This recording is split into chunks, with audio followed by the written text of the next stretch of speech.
다들 1억을 모으면 인생이 달라진다고 하잖아요. 과연 진짜 인생이 달라질까요? 제 경우에는 인생이 달라지지 않았어요. 다만 인생과는 크게 변했어요. 유튜브를 시작하기로 마음먹은 것도 그때였어요. 저는 7년 동안 2억을 모았어요. 첫 직장의 월급이 148만 원이었어요. 이 월급으로 과연 1억을 모을 수 있을까? 이렇게 힘들게 모아야 하나? 하는 순간들이 많이 있었어요. 하지만 두 번째 1억을 모을 때는 조금씩 달라지더라고요. 돈이 모이는 속도도 빨라지고 제 인생관도 큰 변화가 생겼어요. 오늘은 제가 첫 번째 1억을 모을 때와 두 번째 1억을 모을 때 느꼈던 변화 세 가지를 공유 드릴게요. 세 번째 변화가 특히 중요해요. 영상 끝까지 시청하시면 분명 여러분들도 큰 인사이트 얻어가실 거예요. 지금 돈 모으기를 목표로 실천하고 계신 분들에게 도움이 됐으면 좋겠어요. 그럼 바로 첫 번째 변화부터 이야기해볼게요. 첫 번째 변화는 저축을 하는 과정에서 스트레스가 많이 줄었다입니다. 여러분들은 저축을 처음 시작할 때 가장 힘들었었던 게 뭐였나요? 저는 소비 통제하는 게 가장 스트레스 받았어요. 첫 번째 1억을 모을 때는 소비 습관부터 고쳐야 해서 이때가 참 힘든 시기였어요. 처음으로 월급이라는 목돈이 들어오니까 먹고 싶은 것도 많고 갖고 싶은 것들도 많았어요. 돈을 모을 때는 원하는 것과 필요한 것을 구분할 줄 알아야 된다고 하잖아요. 첫 1억을 모을 때는 둘의 차이에 대한 고민과 시행착오를 많이 겪었어요. 처음에는 어떤 물건이 필요해서 사기보다는 호기심이나 재미, 그냥 단순히 갖고 싶어서 소비를 했었어요. 이런 소비 습관은 한 번에 없애려고 하다 보니까 스트레스와 현타가 많이 오더라고요. 아예 참아보기도 하고 월급의 일부분을 스트레스의 소비용으로 나눠놓고 그 한도 안에서 써보기도 했었어요. 근데 이런 방법들이 다 임시방편이더라고요. 근본적으로 소비하는 기준을 재정립할 필요가 있었어요. 이게 진짜 나에게 필요한지, 내 목표와 바꿀 정도로 가치가 있는지, 이런 식으로 제 스스로와 대화를 많이 했었어요. 그렇게 소비에 대한 기준을 필요한 것은 스트레스 받지 말고 소비를 하고 단순히 원하는 것은 한 번 더 생각하고 소비하자로 기준을 다시 세우고 나서는 불필요한 소비를 많이 줄일 수 있었어요. 또 쇼핑을 할 때 장바구니에 담아놓고 3일 뒤에 다시 생각해보는 것도 좋은 방법이었어요. 3일이 지나면 갖고 싶었던 따뜻한 마음은 사라지고 차가운 이성만 남게 되더라고요. 그래서 차가운 이성으로 의사결정을 할 수 있었어요. 첫 번째 1억을 모을 때 이런 시행착오를 겪다 보니까 두 번째 1억을 모을 때는 스트레스나 현타 없이 소비 통제가 가능해졌어요. 다음은 두 번째 변화인데 두 번째는 실질적이고 아주 큰 변화예요. 바로 뭐니 해도 머니가 모이는 속도가 빨라졌어요. 첫 번째 1억을 모을 때는 9천만 원은 제가 저축했고 1천만 원은 재테크로 벌었어요. 반면에 두 번째 1억을 모을 때는 제가 6천만 원을 저축했고 4천은 재테크로 벌었어요. 그래서 첫 번째 1억은 4년 반이 걸렸고 두 번째 1억은 2년 반 만에 모을 수 있었어요. 물론 월급도 올랐지만 그보다 돈이 일하기 시작한 게 제일 효과가 좋았어요. 첫 번째 1억을 모을 때는 혼자 벌었지만 두 번째 1억을 모을 때는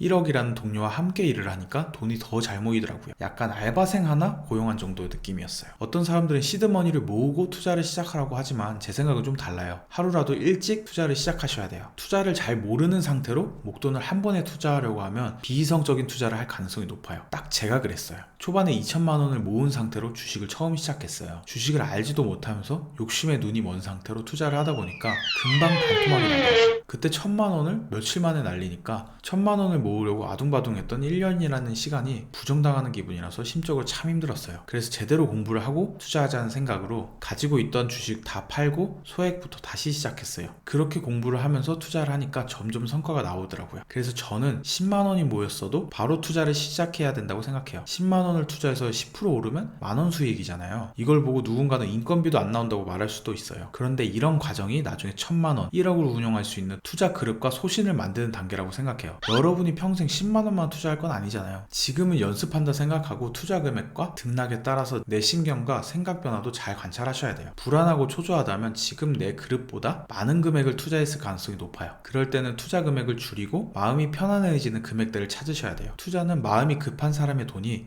여유 있는 사람의 주머니에 들어가는 게임이에요. 급하고 불안해지면 지는 거예요. 그러니까 투자는 가능한 빨리 시작해서 나의 투자 성향을 파악하는 게 중요하다고 생각해요. 마지막 세 번째 변화가 가장 중요합니다. 일단 결론부터 말씀드리면 1억을 모은다고 해도 인생은 안 변한다는 거예요. 다소 허망할 수도 있는데 제 이야기를 끝까지 들어보세요. 처음 1억을 목표로 돈을 모으기 시작했을 때는 1억이 엄청 큰 돈으로 느껴졌었거든요. 그리고 여러 사람들이 1억을 모으면 인생이 달라진다고 하니까 저는 드라마틱한 변화가 있을 거라고 생각을 했었어요. 근데 막상 1억을 모아보니까 인생이 변한 거 없이 그대로더라고요. 먹던 거 그대로 먹고 만나던 사람 그대로 만나고 살던 집 그대로 살고요. 다만 인생과는 크게 변했어요. 돈이 같이 일하기 시작하면서 이런 생각이 들었어요. 대한민국은 자본주의 체제라서 자산가들 입맛대로 세상이 굴러가는구나. 내가 초중고 대학교까지 16년을 좋은 근로자, 좋은 부품이 되기 위해서 공부를 했었구나. 돈 공부를 시작한 지난 4년 반이 비로소 내가 어떻게 살아야 될지 고민할 수 있는 시간이었어요. 우리 교육과정을 돌아보면 돈에 대한 교육이 정말 적더라고요. 고등학교 때 경제 관련된 수업이 일주일에 한 번 정도 있었고 대학교 때 교양 과목으로 몇 개 있었던 거 외에는 돈에 대한 교육이 전혀 없었어요. 우리가 사는 사회가 자본주의 사회인데도 말이죠. 기득권은 일반 시민이 지금처럼 금융 문맹인 상태로 성실한 근로자, 좋은 부품으로만 살기 바라는 게 아닐까? 라는 생각도 들었어요. 단순히 음모론이 아니라 제가 받은 교육 과정이 그랬어요.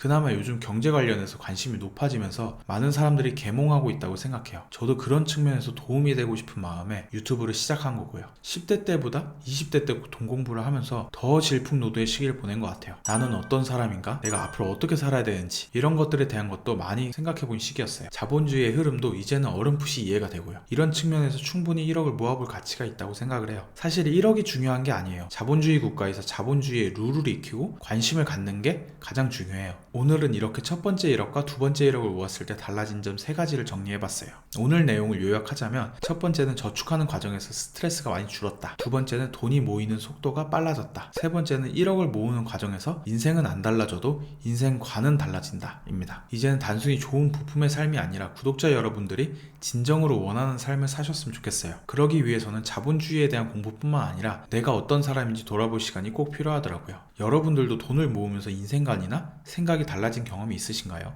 댓글로 공유해주시면 많은 분들이 좋은 영감을 얻을 수 있을 것 같아요. 오늘 영상 유익하셨다면 구독 부탁드릴게요. 긴 영상 시청해주셔서 감사합니다.